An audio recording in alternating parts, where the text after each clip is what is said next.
Buenas tardes a todos los presentes. Un gusto estar acá para poder hablarles de un tema que en lo personal a mí me apasiona mucho, que son las energías renovables.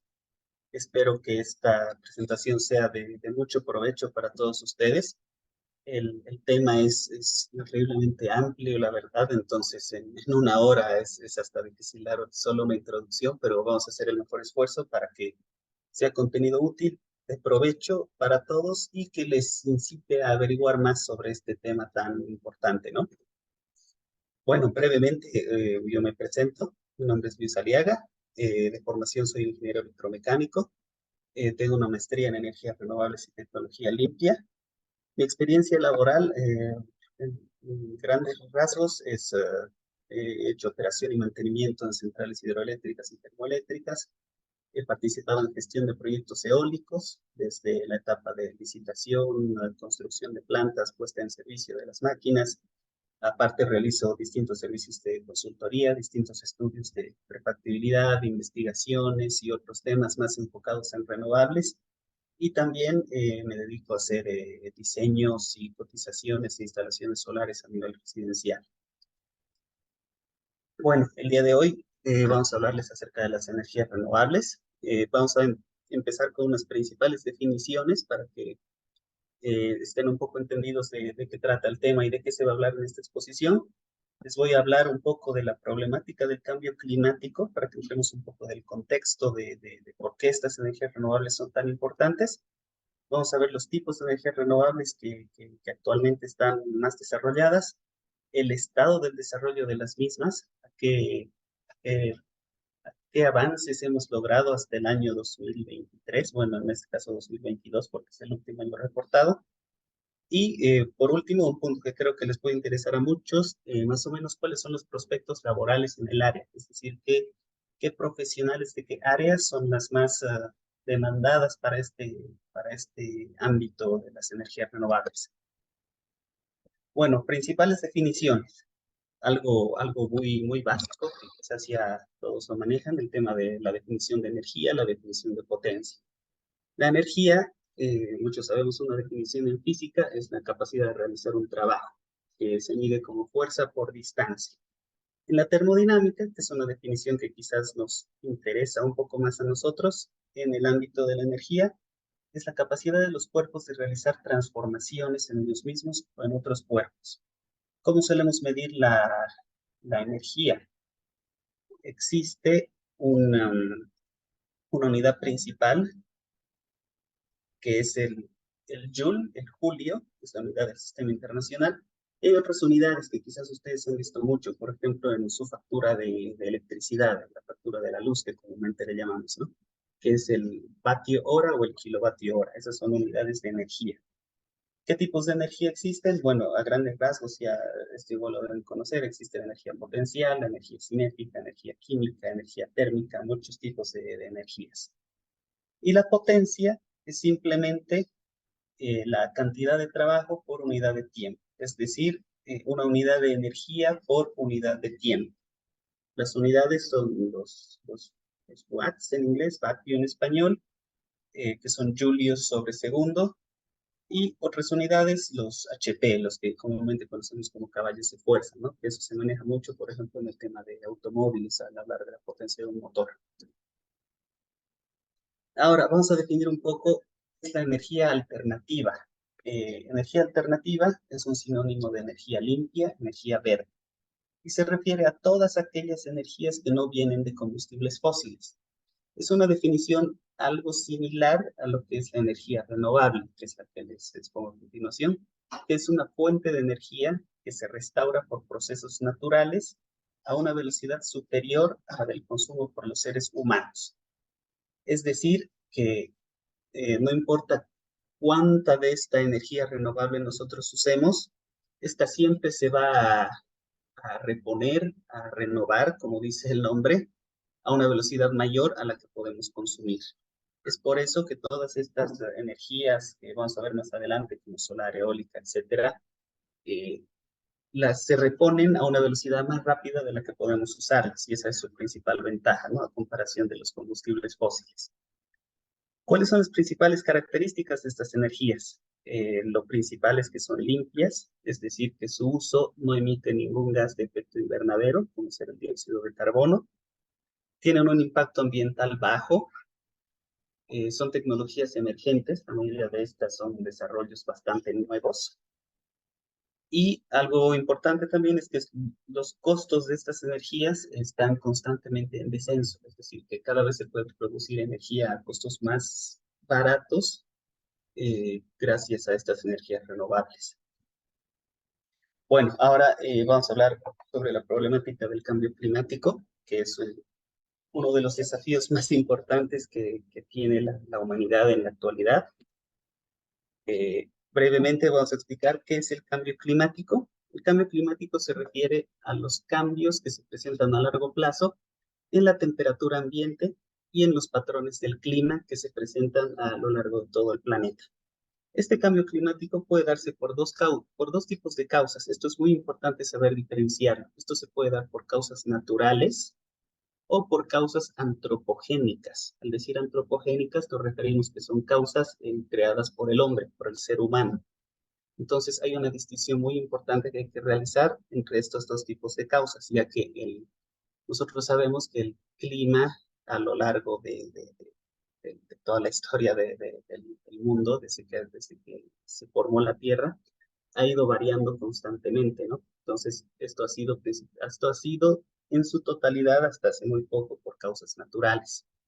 Entre algunas causas naturales podemos ver los cambios en la órbita de la Tierra. Por ejemplo, habrá algunos periodos, bueno, algunos siglos o milenios, hace muchos, así mirando hacia atrás, en que la órbita de la Tierra puede estar ligeramente más inclinada hacia una posición que reciba mayor o menor radiación del Sol. Eso va a afectar directamente en el clima que se tiene en la Tierra en ese momento. Otro tema también, las variaciones en la radiación solar. Por fenómenos que se presentan en el mismo Sol, habrá algunos momentos de tiempo en que la radiación que se recibe del mismo puede incrementar o disminuir ligeramente. Esto también afecta directamente sobre el clima que tenemos en la Tierra. La actividad volcánica, que al producirse cantidades de partículas de humo y cenizas tan grandes y tan importantes, esto afecta directamente en cuánta luz nos está llegando del Sol, entonces también va a afectar al clima. Y por último, el movimiento de las placas tectónicas. Esto se refiere a cómo se han ido formando en miles de millones de años los distintos continentes de nuestro planeta, ¿no? Y cómo según las distintas posiciones que han tenido, esto ha influido de manera directa en el clima que se presentaba en nuestro mismo planeta. Las otras causas, las causas antropogénicas, esto se refiere a, como les decía, todas las causas causadas por el ser humano. Las principales son la quema de combustibles fósiles que usamos para obtener prácticamente todo nuestro consumo de energía, la liberación de gases de efecto invernadero a la atmósfera. Esto es no solamente por la quema de combustibles, sino que a veces utilizamos algunos otros gases. En algunas industrias en específico se usan algunos tipos de gases especiales que tienen un efecto igual negativo en la atmósfera. Y por último, la agricultura y deforestación, que esto afecta al cambio al uso de los suelos que se tiene en distintos lugares del mundo, y eso también va a afectar de manera directa a los patrones del clima. Bueno, aquí les muestro unas imágenes, algo no muy, no muy alentadoras, no muy agradables a la vista tal vez, porque se ve un panorama no muy agradable, ¿no? Algo desolador, la verdad. Se ve mucha contaminación, mucho humo, todas las imágenes se notan un tono gris, un tono café. Estas imágenes, bueno, la mayoría son, en realidad todas son pinturas o recreaciones digitales. Estas datan más o menos del siglo XVIII, más o menos a partir del año 1750, donde se dio un hito muy importante para la humanidad, que ha sido el que ha iniciado este tema del cambio climático antropogénico. Esto ha sido la revolución industrial, que la vamos a explicar más adelante. Como les indicaba, esto ha sucedido a mediados del siglo XVIII en Gran Bretaña, donde se originó la revolución industrial.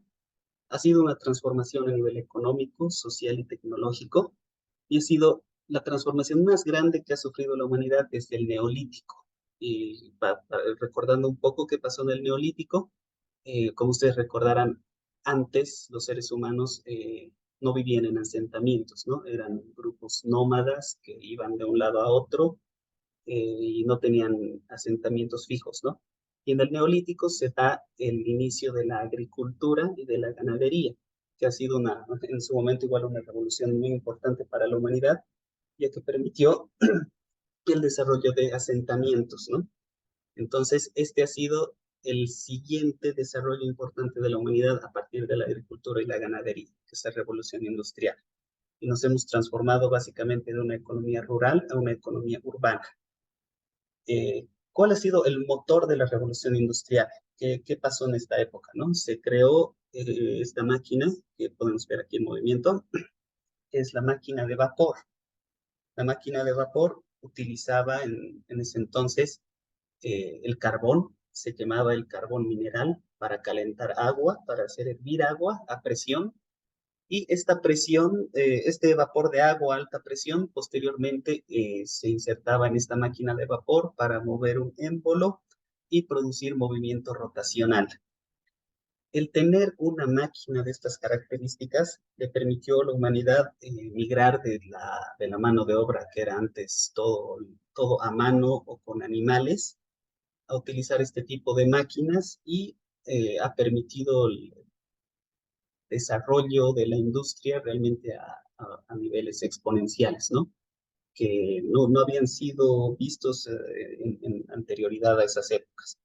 Ha permitido en ese entonces el desarrollo de industrias textiles, el algodón, que era lo que más se utilizaba en ese momento, y también ha permitido la aparición de locomotoras, barcos, etcétera. Y eso hasta el día de hoy ha sido lo que ha motivado este crecimiento tan acelerado que ha tenido la humanidad en temas tecnológicos.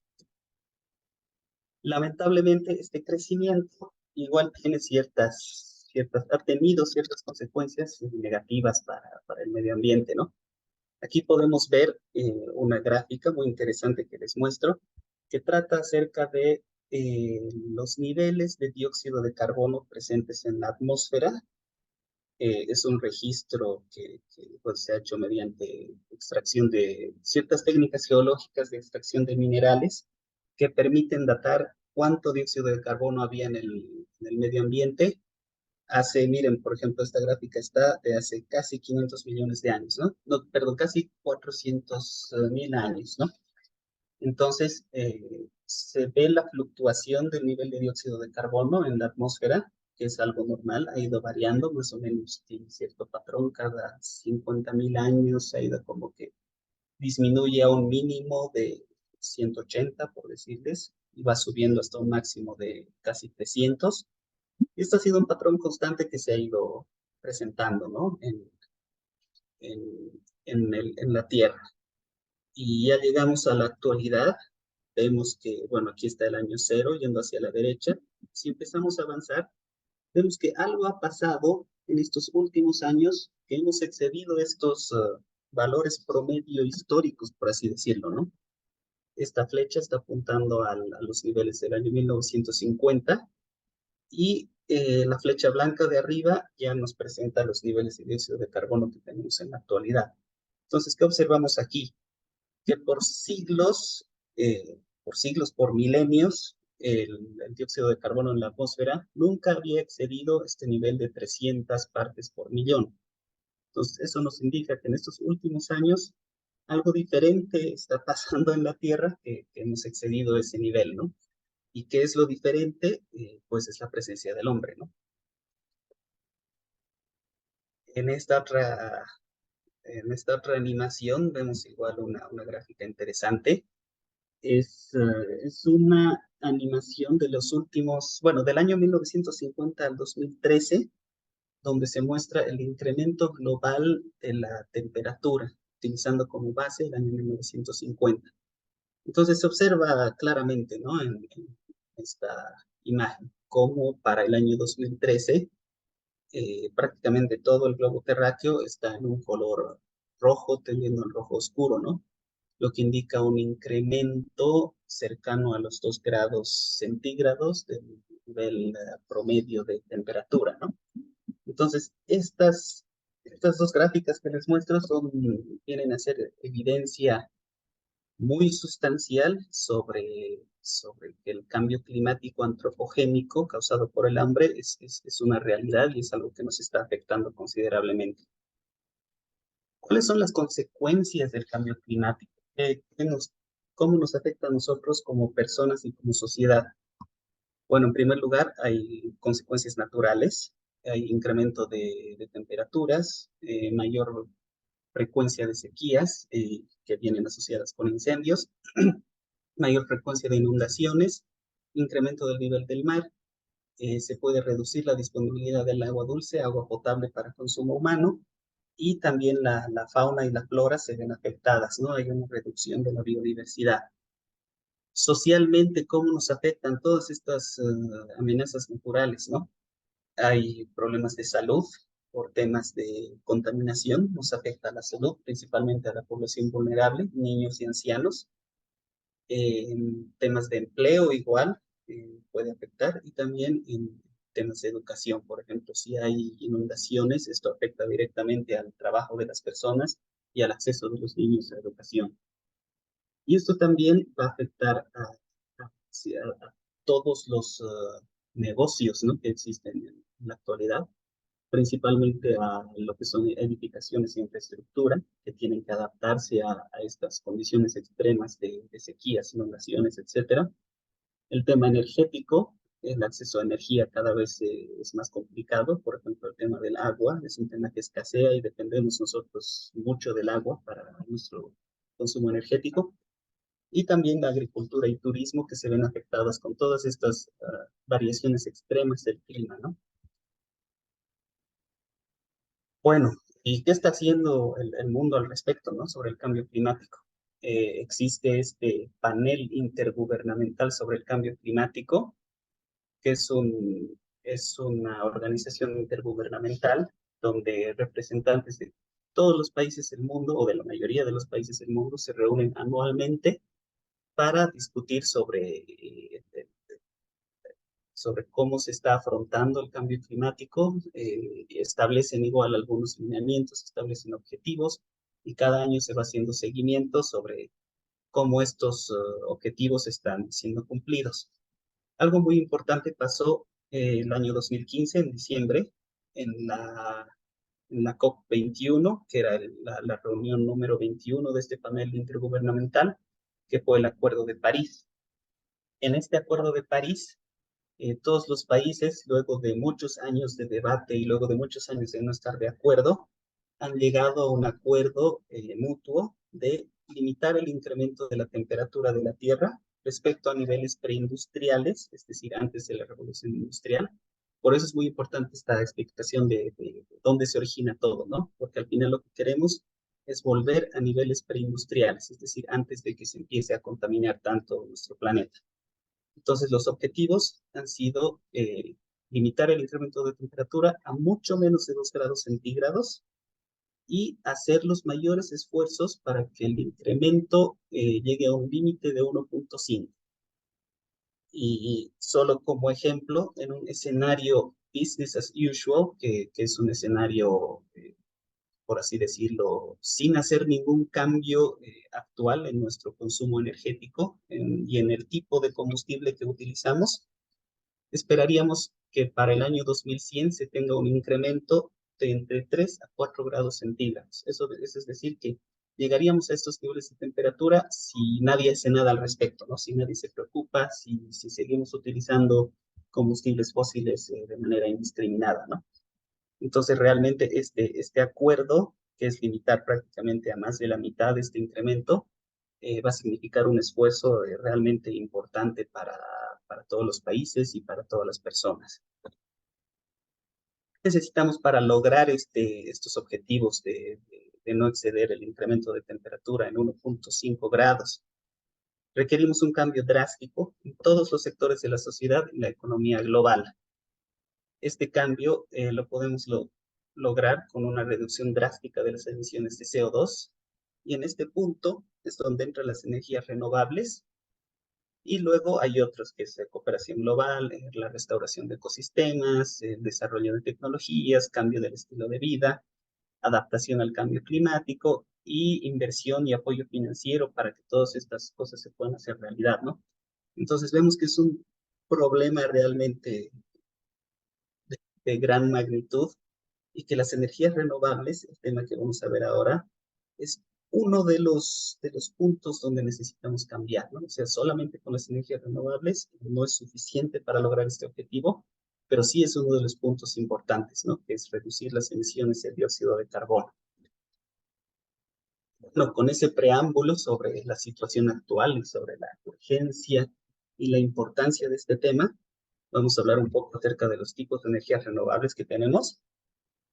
Eh, Entre tipos de energías renovables están la energía solar, que se puede subclasificar en solar fotovoltaica y solar térmica, la energía eólica, que es la del viento, la energía hidroeléctrica a partir del agua, la biomasa, que es a partir de todos de productos orgánicos, puede ser residuos o cultivos específicamente para uso energético, y también la energía geotérmica, que es la energía que se extrae del calor del fondo de la Tierra.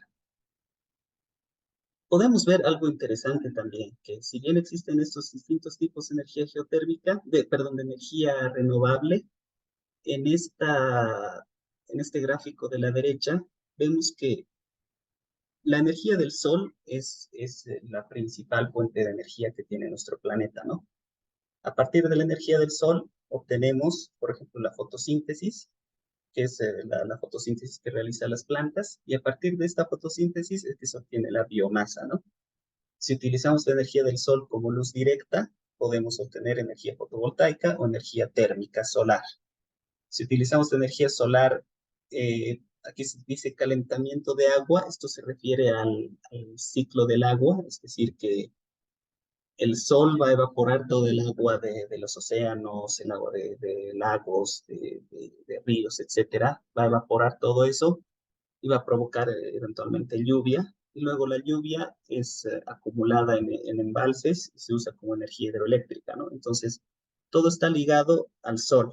También el tema de la energía eólica está ligado al sol por el calentamiento del aire, ¿no? El sol produce todas estas diferencias de temperatura que tenemos en la superficie de la Tierra, y estas diferencias de temperatura van a crear corrientes de viento. Entonces, es de ahí que se produce la energía eólica, ¿no? Entonces, el sol es como la fuente principal de energía y que de manera directa o indirecta va a permitir que accedamos a otros tipos de fuentes de energía. Empezamos con la primera, la energía solar. Energía solar, fotovoltaica y térmica, proviene de los rayos del sol, es decir, de la radiación electromagnética solar, y se puede clasificar de dos formas, ¿no? Tanto como fotovoltaica o térmica. La fotovoltaica consiste en la transformación de la luz del sol, es decir, de los fotones que nos están llegando desde el sol, en electricidad. Esto se logra mediante el efecto fotoeléctrico. Tenemos la energía solar térmica, que trata de la captación de calor para calentar un fluido. ¿Y qué caracteriza a la energía solar? La energía solar es una fuente de energía intermitente, es decir, que nosotros no podemos controlarla de forma directa, ¿no? Y esto va a depender de los ciclos que tenemos cada día, ¿no? Eh, Obviamente la energía del sol va a ser mayor de día. Durante la noche no vamos a tener nada de energía del sol. Y también durante el día, dependiendo de cómo está el clima, puede que esté despejado, puede que tengamos pocas nubes o que esté completamente nublado. Eso va a afectar de forma directa a cuánta energía del sol nosotros podemos captar. Entonces, por eso se dice que es intermitente.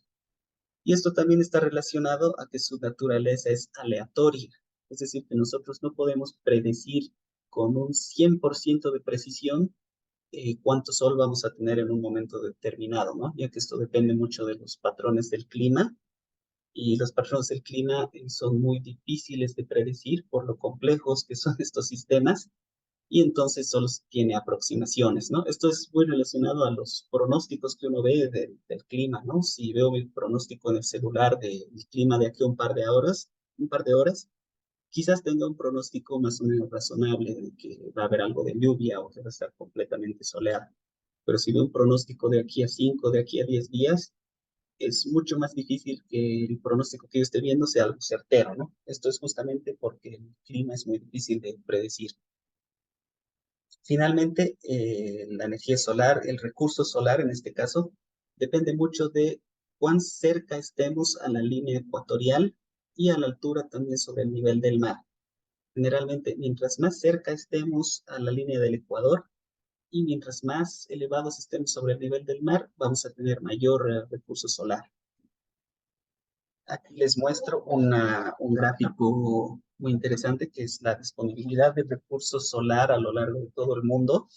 Los lugares que están tendiendo con color rojo oscuro, casi negro, son los lugares que tienen mayor recurso solar.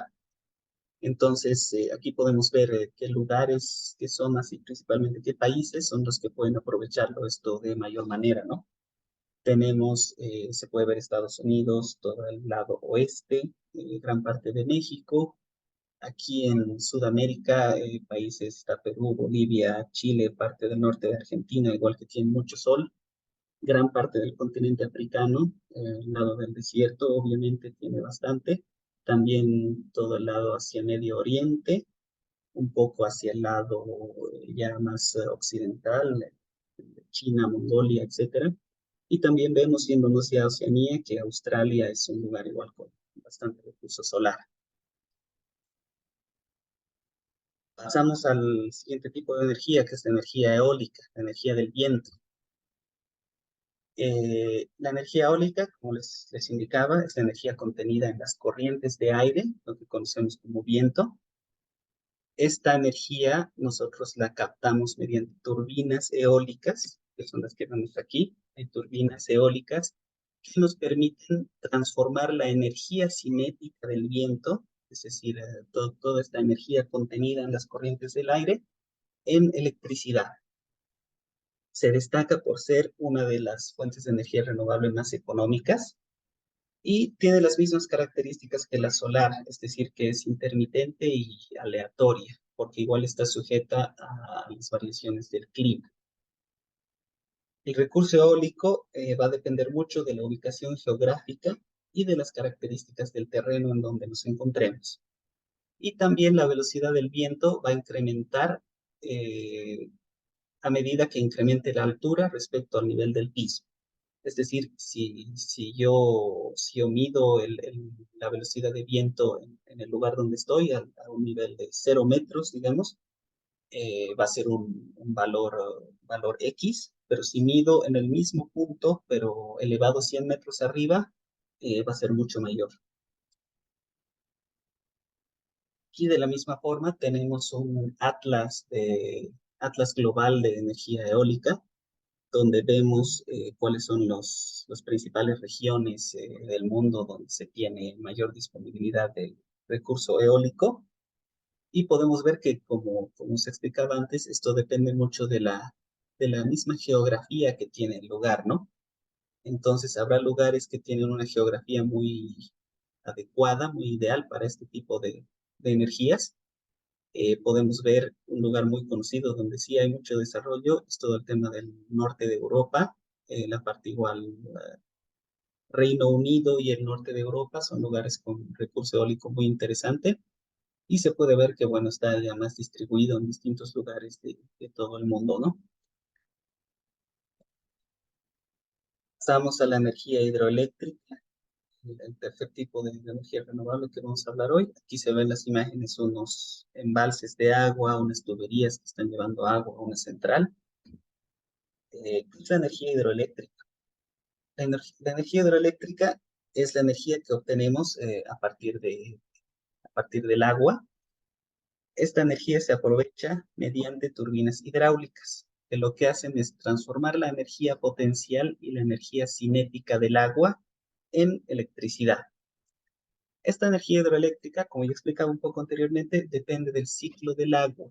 es decir, de este ciclo continuo del agua que tenemos en la Tierra, en nuestro planeta, mediante el cual el agua de los océanos se evapora, se crean nubes, estas nubes se mueven a lo largo de todo el mundo, generan lluvia, la lluvia va a caer a la tierra y va a escurrir de nuevo hacia los océanos, y es en esa parte, en el escurrimiento hacia los océanos, donde nosotros vamos a aprovechar las diferencias de altura y mediante estas diferencias de altura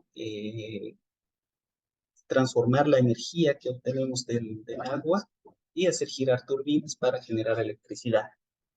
A diferencia de las otras energías renovables, de la solar, de la eólica, esta es una tecnología antigua, más o menos se ha desarrollado desde el 1880 y es ampliamente desarrollada. Existe mucha capacidad de energía hidroeléctrica en el mundo.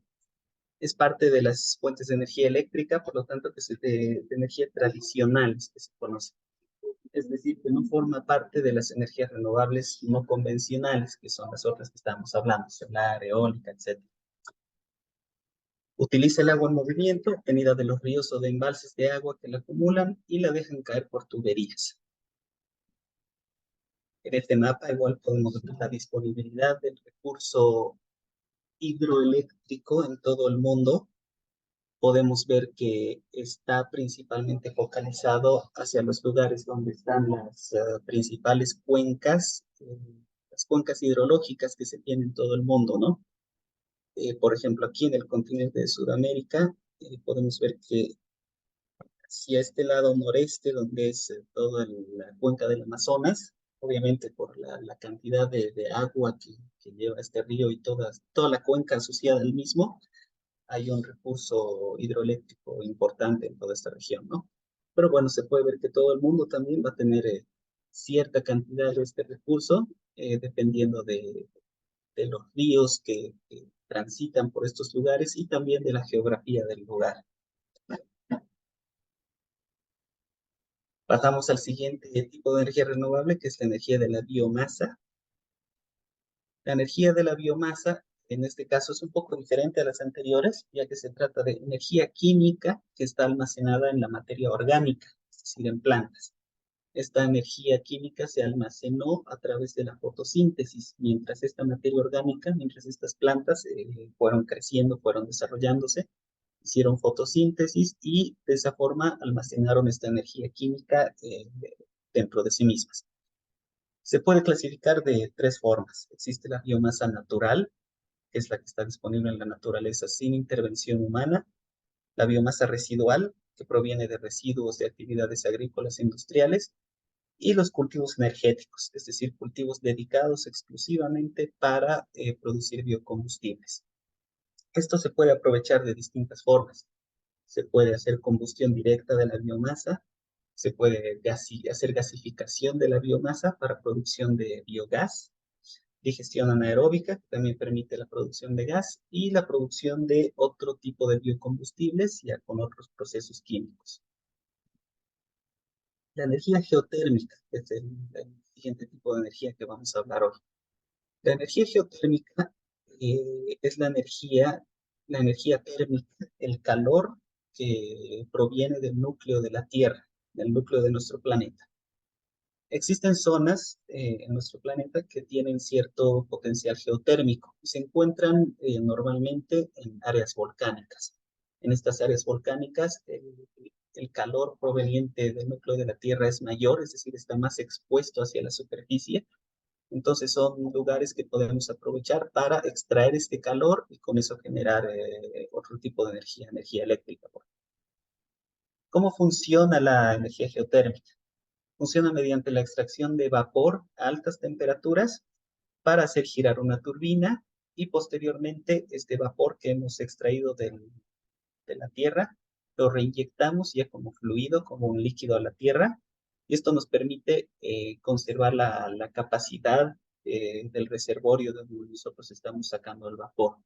Es decir, que también es una fuente renovable porque todo el vapor caliente que estamos sacando de la tierra lo vamos a volver a inyectar a la misma.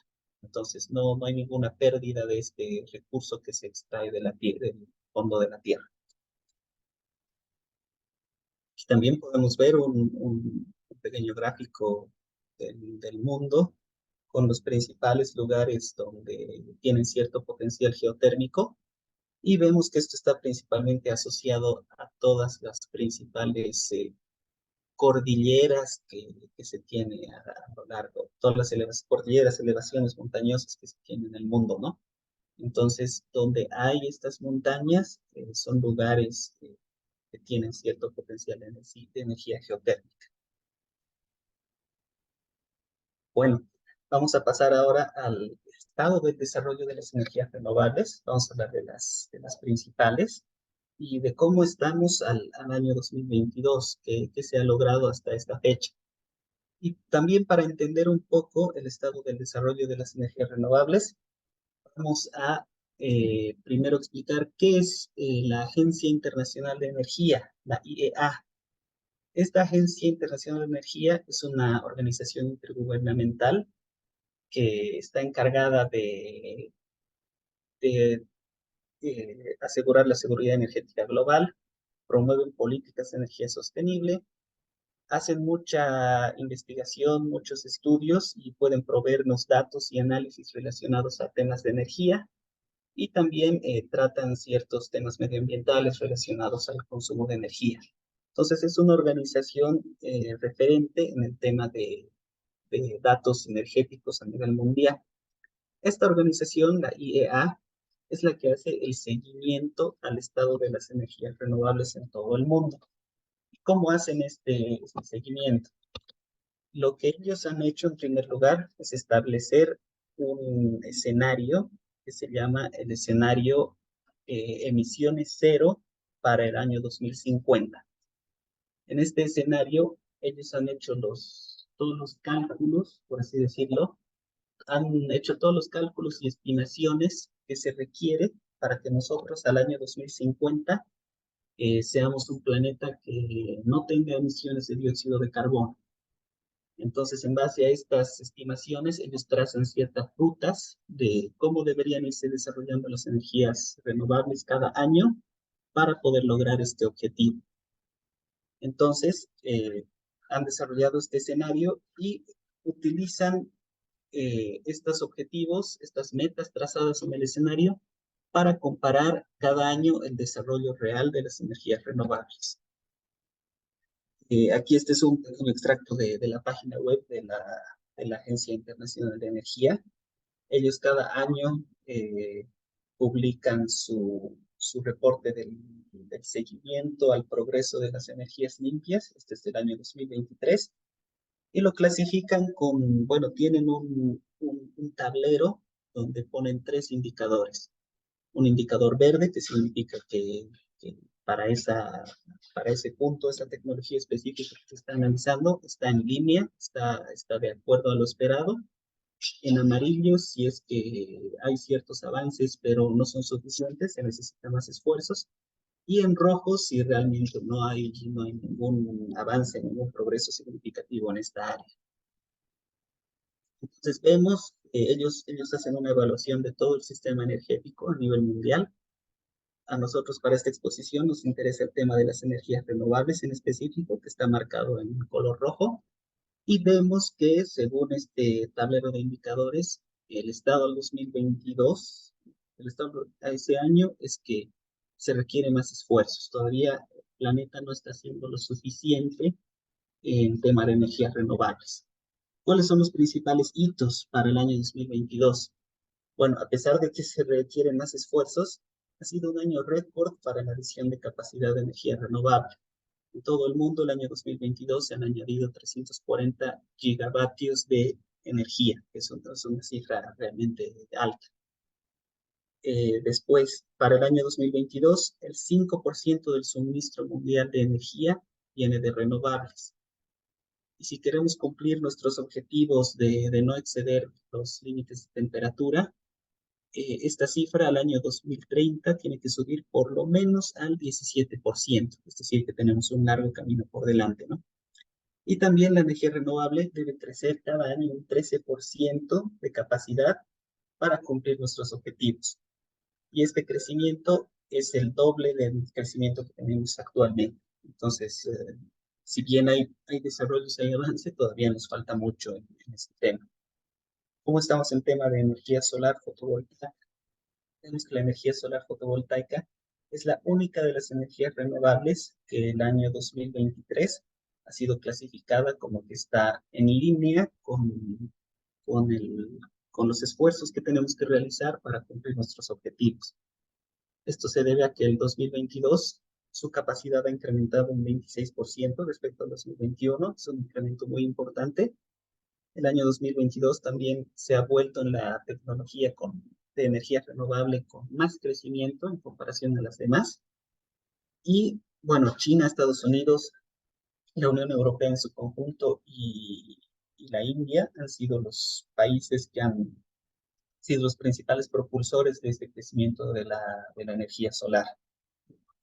¿Cómo estamos en tema de energía eólica? Podemos ver que todavía nos faltan más esfuerzos. El año 2022 ha incrementado su capacidad en un 14% respecto al año anterior. Es la energía renovable con el segundo mayor crecimiento, pero si bien incrementó en un 14%, tiene que crecer anualmente por lo menos un 17% para poder cumplir los objetivos de este escenario de cero emisiones de dióxido de carbono. Y requiere todavía bastantes políticas públicas y una mayor inversión privada que permitan la reducción de los costos de este tipo de proyectos y que se pueda implementar de una manera más acelerada. ¿Cómo estamos con hidroelectricidad, la energía hidroeléctrica? La energía hidroeléctrica también requiere más esfuerzos, no estamos haciendo lo suficiente. El año 2022 ha incrementado su capacidad solamente en un 2%, y este incremento de los últimos años ha sido solamente un tercio del crecimiento requerido. Es decir, tenemos que hacer el triple de esfuerzo en todo el mundo en tema de hidroeléctrica para poder cumplir los objetivos. Algo importante de la hidroeléctrica es que como esta es una fuente de energía tradicional y es muy antigua, la capacidad instalada de energía hidroeléctrica en el mundo es muy elevada y actualmente es la mayor fuente de energía renovable, ya que suma más potencia instalada que todas las otras fuentes de energía renovable combinadas. Pero a pesar de estas cifras que son interesantes por tanta energía hidroeléctrica que se tiene en todo el mundo, todavía no es suficiente para cumplir nuestros objetivos. En esta gráfica podemos ver eh, cómo ha ido eh, creciendo, cambiando eh, la distribución de los distintos tipos fuentes de energía en todo el mundo. Esto está en porcentaje. Entonces podemos ver, por ejemplo, para el año 2010, remitiéndonos al principio del gráfico, que la mayoría venía del carbón, más del 30%. En segundo lugar, el gas natural, en unos 27% más o menos. Después tenemos hidroeléctrica en 20%, y las renovables, bien solar, eólica y biomasa, bioenergía en este caso, que estaban con porcentajes muy bajos, recién aumentando, ¿no? Nos vamos más o menos a donde estamos ahora, año 2022-2023. Vemos que el escenario ha cambiado bastante. Hay mucha mayor energía solar instalada, mucha mayor energía eólica, y vemos también que tanto el carbón como el gas han ido disminuyendo constantemente, que es lo que se espera en los años futuros para poder lograr los objetivos de cero emisiones de dióxido de carbono. Y las proyecciones ya mirando hacia el año 2026-2027 es que para el año 2027 la solar sea una de las principales fuentes de energía eléctrica en todo el mundo, y que las fuentes de combustibles fósiles también se vayan reduciendo considerablemente. Bueno, pasando nuestro último punto de la exposición, ya tratando de darle un enfoque un poco diferente, vamos a hablar rápidamente de cuáles son los prospectos laborales en el área, que yo creo que es algo que les interesa a muchos de los que están aquí. Es decir, qué tipo de profesiones, qué tipo de habilidades se requieren en el área de energías renovables. Pueden ver que es un área realmente muy amplia, es decir, que hay mucho trabajo, hay muchas oportunidades en esta área, Estas se pueden clasificar en cuatro principales áreas, por así decirlo. Hay desarrollo de proyectos que requiere personas que hagan estudios de proyectos, que hagan los diseños, que hagan la construcción, que hagan el montaje de plantas, que hagan la gestión de los proyectos como tal, es decir, el seguimiento de su ejecución de principio a fin. En temas de investigación y desarrollo se requiere bastante innovación, se requiere el desarrollo de nuevas tecnologías y también se requiere mejorar las tecnologías que ya existen actualmente, ¿no? Un tema de políticas y asesoramiento. Esto no está tanto relacionado a la ingeniería, sino a todo el lado tanto social como político y legal, ¿no? Que son el sustento, van a ser el sustento para que se puedan desarrollar y promover este tipo de proyectos de energía renovables. Se requiere el desarrollo de estrategias, el desarrollo de políticas públicas y también el acceso a distintas fuentes de financiamiento para poder hacer estos proyectos realidad, ¿no? Por último, en el ámbito de operación de los proyectos como tal, se requiere gente que haga operación, gente que haga mantenimiento, gente que administre este tipo de instalaciones. Y más o menos, ¿cuál es el tipo de perfil que necesitamos ahora? En el tema de desarrollo de proyectos, se requiere obviamente ingenieros, muchos ingenieros de muchas disciplinas, eléctricos, mecánicos, civiles, ambientales, industriales, etcétera. Tema de técnicos, se requiere igual mucho personal a capacidad a nivel técnico, principalmente técnicos eléctricos, técnicos mecánicos.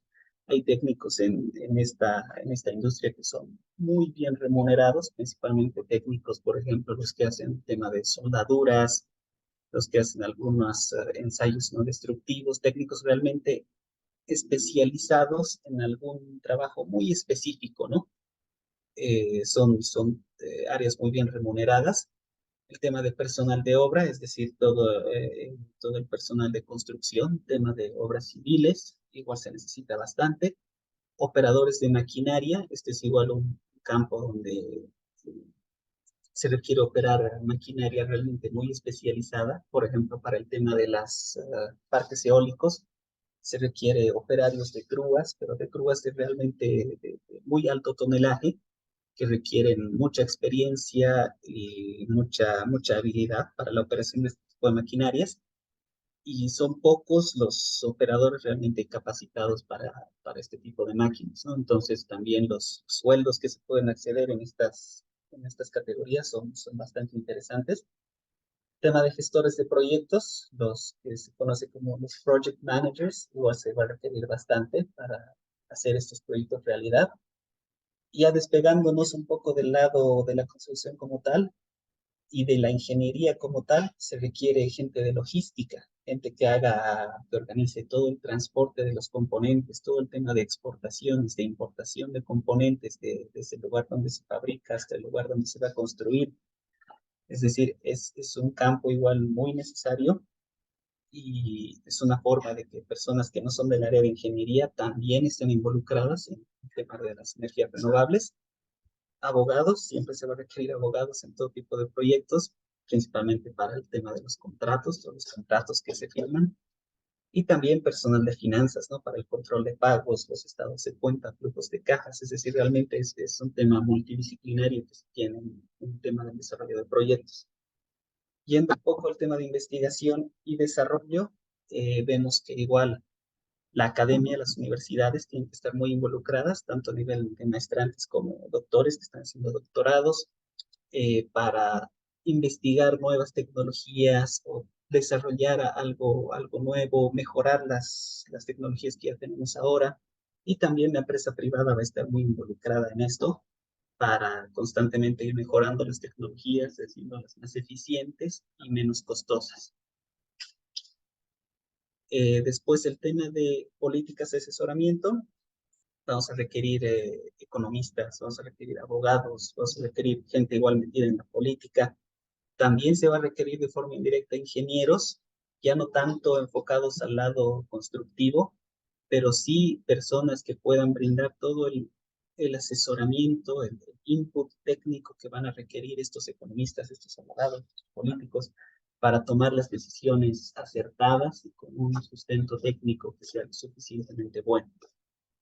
Y finalmente, para el tema de operación, también se requiere ingenieros, se requiere técnicos, personal de obra, de construcción, personal administrativo para todas las tareas administrativas de las empresas que hacen este trabajo y personal auxiliar, no sé, gente de seguridad, gente de limpieza, etcétera. Entonces, como pueden ver, realmente el área es muy amplia, se requieren muchas disciplinas, se requiere gente capacitada en un sinfín de especialidades. Entonces es un ámbito donde yo creo que todos podemos encontrar una oportunidad laboral. En esta gráfica podemos ver el número de empleos relacionados a las energías renovables. Eh, Podemos ver que para el año 2020, el último año que se publicó esta gráfica, se estima que son 12 millones de empleos que están relacionados a la industria de las energías renovables. Entonces, y también podemos ver el crecimiento, cómo ha ido creciendo, ¿no? Desde el 2012 hasta el 2020, en 8 años, esto casi se ha duplicado, ¿no? Entonces, si esta tendencia sigue para el 2030, podríamos esperar fácilmente unos 20 millones de empleos en esta área y es algo realmente muy importante, muy motivador además para cualquier persona que esté interesada en buscar un trabajo que esté dentro del área de las energías renovables.